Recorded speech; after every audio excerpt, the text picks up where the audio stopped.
Will the Prime Minister of Greece be able to form a new government? His party won the general election but fell short of a majority. So after years of economic and financial turmoil, what does this mean for the country's future? This is Inside Story.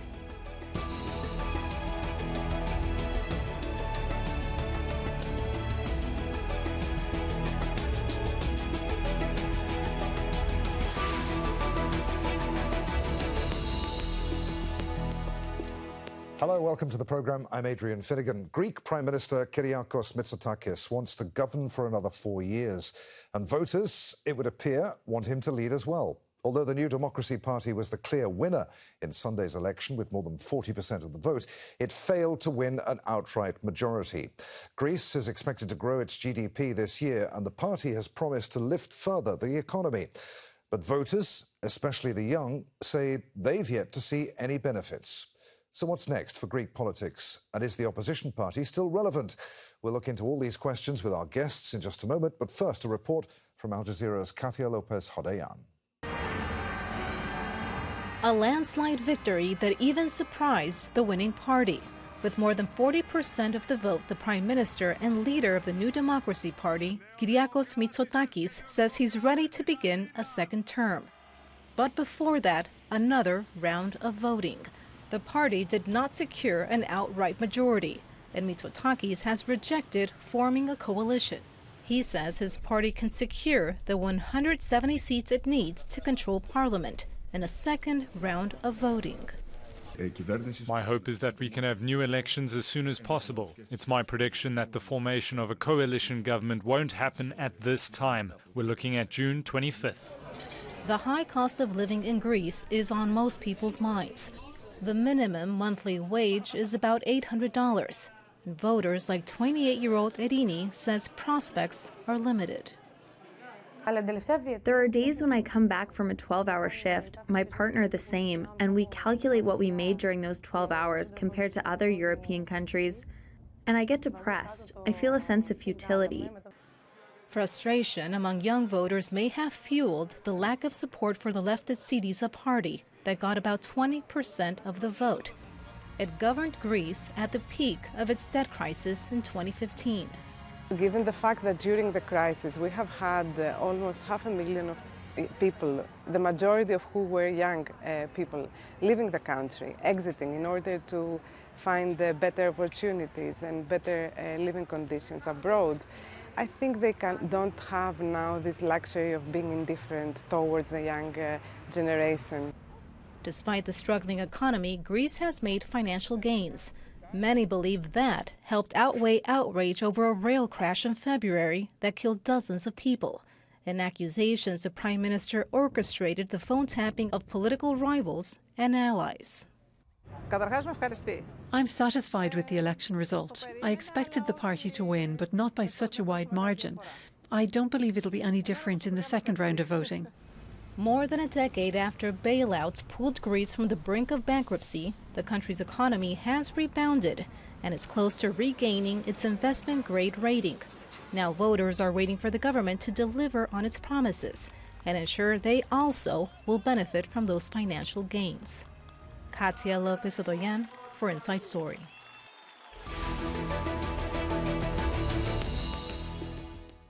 So let's bring in our guests. From Rome, we're joined by George Zogopoulos, lecturer at Democritus University of Thrace. From Athens, we're joined by Despina Afentouli, executive director at the Institute of International Relations, Greece, and former Greece program manager to NATO. And from Brussels, Petros Fassoulas, Secretary General of European Movement International and a former EU advisor to the UK Parliament. Welcome to all of you to Inside Story. George, let's start with you. How do you explain this thumping 20-point win for New Democracy, despite the wiretapping scandal, the anger, as we heard, over the train crash earlier this year? Why did voters give Prime Minister Mitsotakis such a resounding vote of confidence? To start with, it is a personal success of the Prime Minister, Kyriakos Mitsotakis.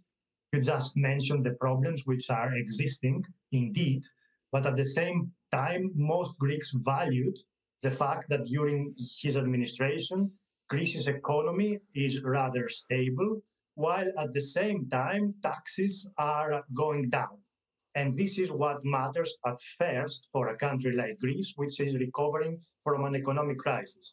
At the same time, most Greeks believe that the most important problems right now, which is high prices, for example, high inflation, also the post-pandemic stabilization of the economy, are problems that the entire world is encountered with. And the Greek government, the Greek Prime Minister, is making efforts in order to place them under control. So all this, along with some important reforms, more importantly, digitalization, which is one of the most important successes of the current government, led to the result of last Sunday. Despina, Mitsotakis described Sunday's result as an earthquake, but was it, in political terms, on a turnout of, what, 61%? Yeah, that's right. I mean, 60%, it's high and low at the same time, I would say, but still is a majority. I mean, Mitsotakis is right. Maybe, I mean, not an earthquake, but certainly a very strong message that he should continue the policy that he started in his first term, especially the policy of economic stabilization and growth. I mean, he's very good at doing this. And apparently Greek voters approved the management that he had in the previous term.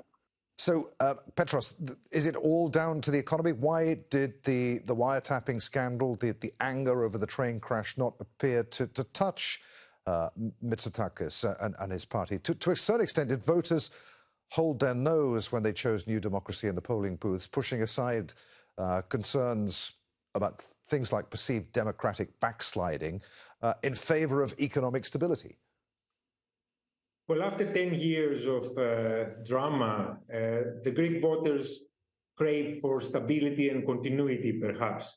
Having witnessed the country at the brink of economic collapse and at the exit door of the European Union, the last few years have been calm and stable by comparison. So I think the majority of the Greek voters were exhausted by what preceded. And as the previous speakers have said, the relative economic calm was more important to them than other scandals like the wiretapping one that is indeed a threat to democracy, but was seen as secondary by most voters. All right, George, I can see that voters would prefer economic stability, but why did so many voters who would normally have voted left or centre-left appear to vote centre-right in this election? Well, at first, it's also related to the performance of the main opposition party, the leftist Syriza party, which didn't do well at all during the election of last Sunday. And the main reason is that its toxic rhetoric during the pre-election campaign, as well as the fact that the party didn't really renew its personnel and didn't bring new ideas to politics, were factors that influenced voters not to vote for this leftist party in Sunday's election. And in the past, the leader of the main opposition and former Prime Minister Alexis Tsipras used to be an advantage for the party. Now he seems to be a disadvantage for the party. Many Greek citizens are tired of too much talk, little action, and at the same time, it is a party that also governed for 4 years and a half. And people don't forget the fact that the middle class was practically destroyed during the years of the Syriza administration.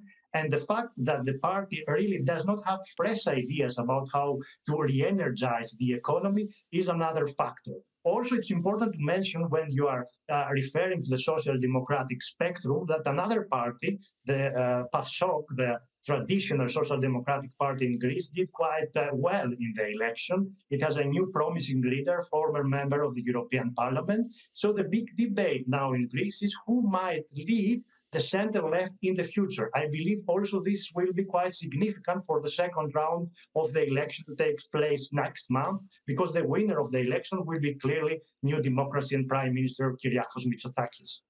George, if the second round of voting proves just as disastrous for Syriza, will the days of Alexis Tsipras as leader of the party be numbered? Well, certainly, yes. I think that he bears responsibility for the problem. He bears responsibility for the fact that during 4 years of the administration of Kyriakos Mitsotakis, he didn't really get the message of the previous election of 2019.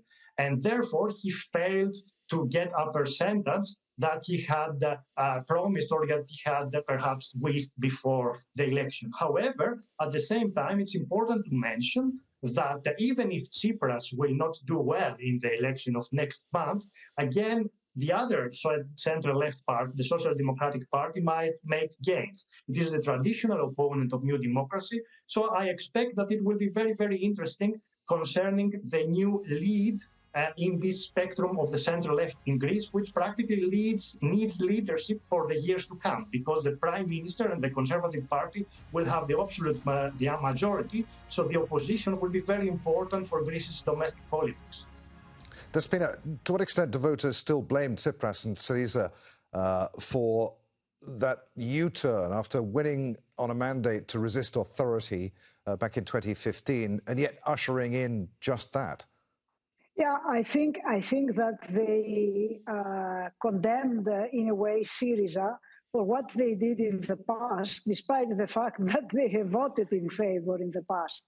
But, you know, in the pre-electoral discourse, Syriza and specific members of the party, prominent members, they came out with the ideas about alternative currencies, let's say, meaning that they would even ready to discuss the Greece leaving the Eurozone again, which is something that Greeks look at nightmarish scenario. So this, of course, weighed to their decisions. I mean, they preferred continuity because, you know, Mitsotakis government all these years proved that they can deliver.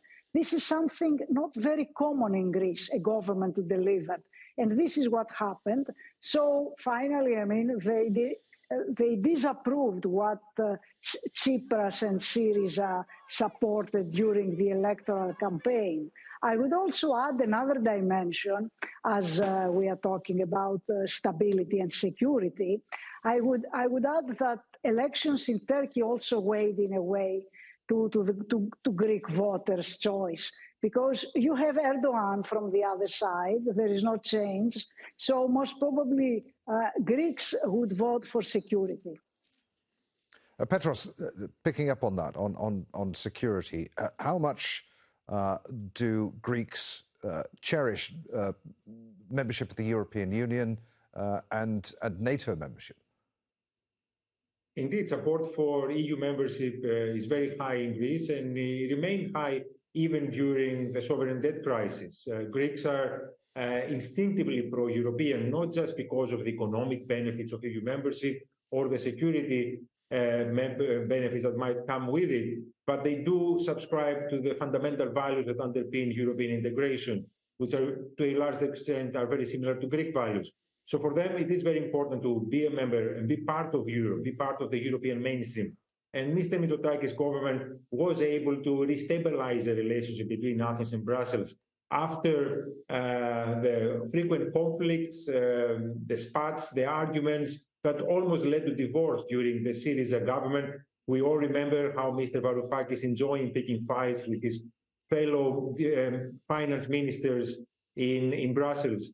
So that ended. There was a calm relationship based on trust between Mr. Mitsotakis and the leadership of the EU institutions. And even though there are problems, I think the fact also that Mr. Mitsotakis comes from the same political family, the EPP, where the president of the European Commission comes and other leading figures within the EU institutions, that also helped in facilitating the financial support that the EU gave to Greece after the pandemic, but also other close relationships that definitely helped Greece upgrade its status as a reliable and forward-looking member of the European Union. All right, Petros, it's important to people then to be part of the EU. What about the single currency zone? I mean, back in the bad old days of when the recession was really biting, of course, the country nearly tumbled out of the single currency. Those two come hand in hand. It became clear to Greeks that if you're not in the single currency, it will be difficult to remain in the EU as well. And again, having the euro, having a stable, strong currency, has a lot of symbolism for Greeks. Again, it places them at the heart of the European project. So there were very few, despite the fact that the currency might not be as popular as membership itself, because it's associated with higher prices and, of course, the sovereign debt crisis that we experienced in the past decade. Nevertheless, there is firm belief that if we are to remain in the European Union, we must also remain part of the currency union that underpins it. And for that reason, any proposition or even insinuation that Greece could consider alternative currency arrangements is anathema for most Greeks. And Despina, I just want to pick up on something you were saying a few moments ago about security. Of course, voters in this election made it clear they wanted economic stability, but they also want security. And you mentioned Turkey, of course, in that. Is there a feeling among voters that Prime Minister Mitsotakis is taking a much firmer line on Turkey than any other party would? Yeah, indeed, because Mitsotakis, as my colleague said, has very good relationships in EU. And Greece, during the last years, built a very good relationship with the US as well. So it's a very strong relationship, also accompanied by military installations, by US presence in Greece of vessels, of aircrafts and so on, common exercises. So this is a security umbrella that I believe my compatriots very much appreciate. George, will Mitsotakis get the outright majority that he wants in a second round? Is this a gamble for him? How could turnout perhaps affect the result?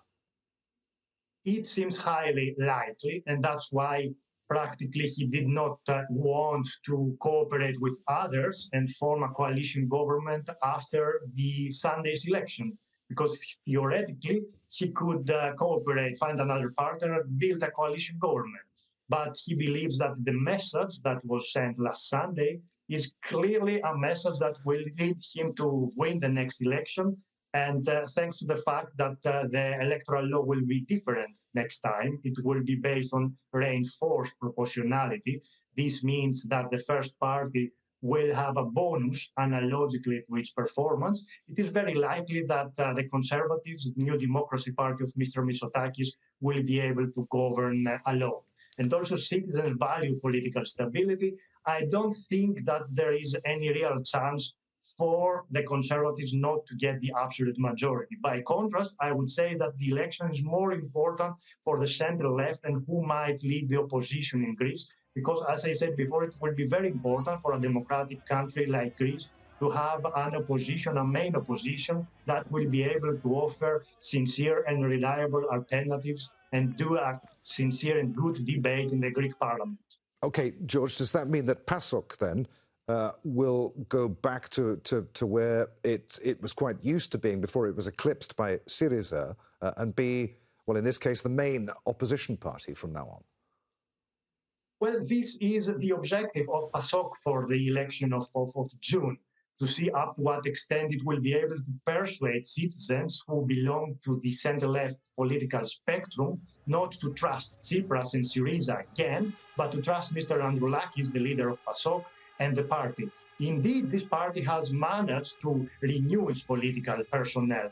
Obviously, its toxic past still exists, but persons are new, and it is the ambition of the new leader of the party to make political changes and to bring new ideas. So I think that the party itself is right now formulating its political communication campaign ahead of the new election in order to be able to persuade citizens that they need to vote for it in order to have a clear view for the day after, and in order for the party to be empowered in parliament to have an opposition against the governing New Democracy.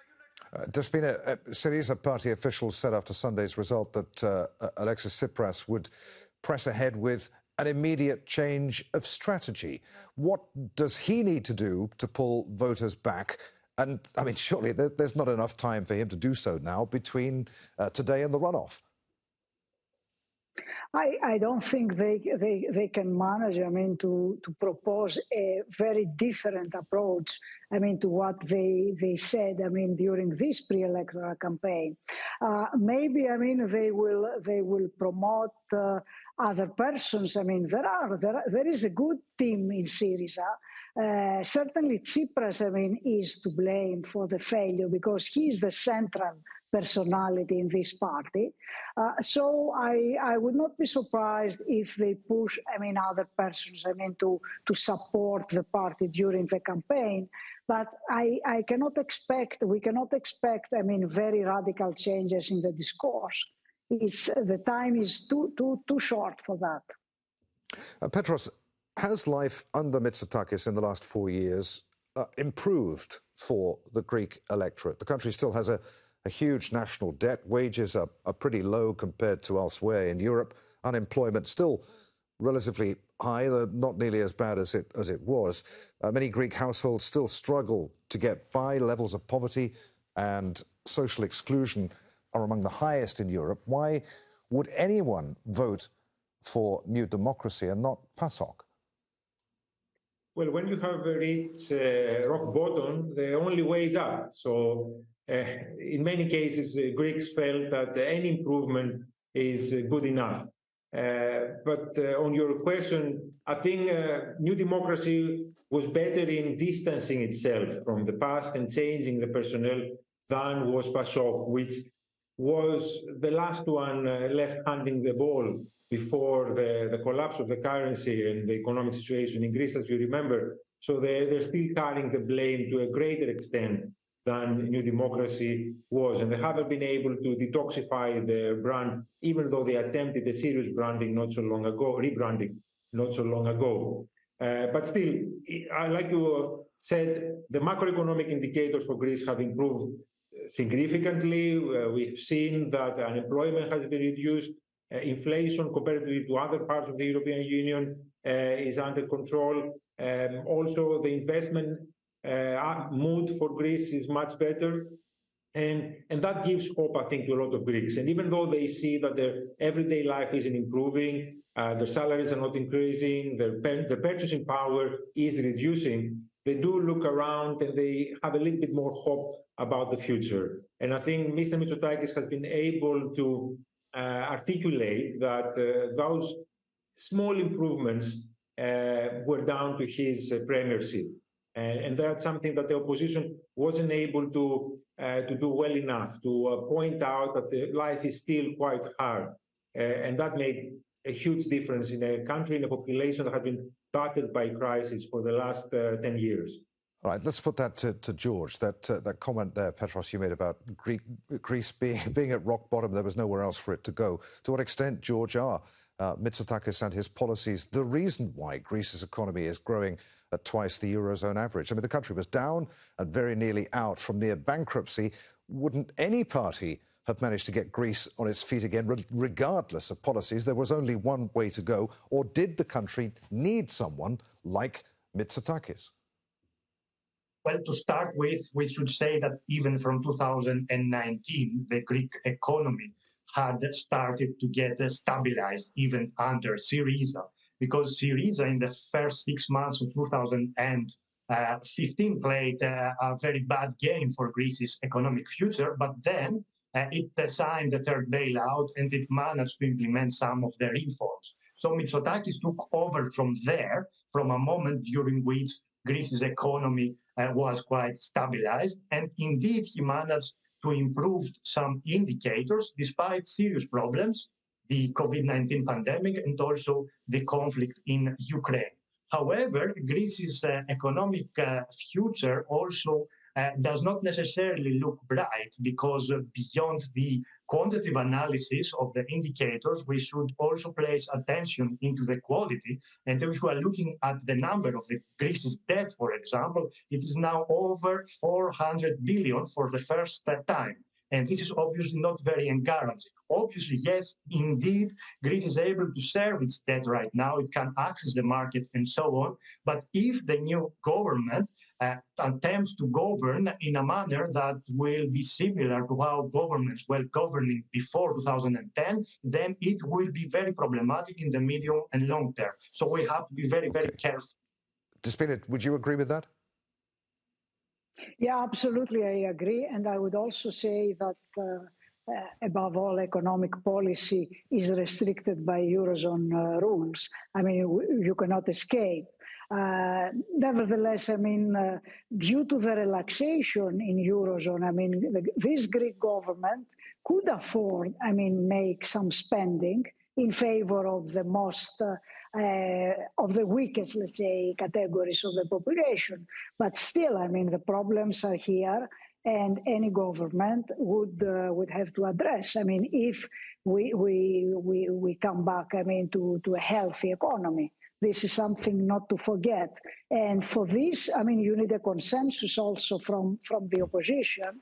And to agree with George, I mean, the opposition, the Socialist Party that is now emerging as, again, I mean, a very reliable force in the opposition, may agree, I mean, on a basis of economic recovery. I'm sorry to cut you short, Despina. I want to get one more question into Petros. Petros, how long before the 500,000 or so young people, most of whom were educated to degree, master's or PhD level, who left the country when its economic problems began, how long before that vital generation decides that Greece has improved enough for them to return? I fear that might be a lost cause.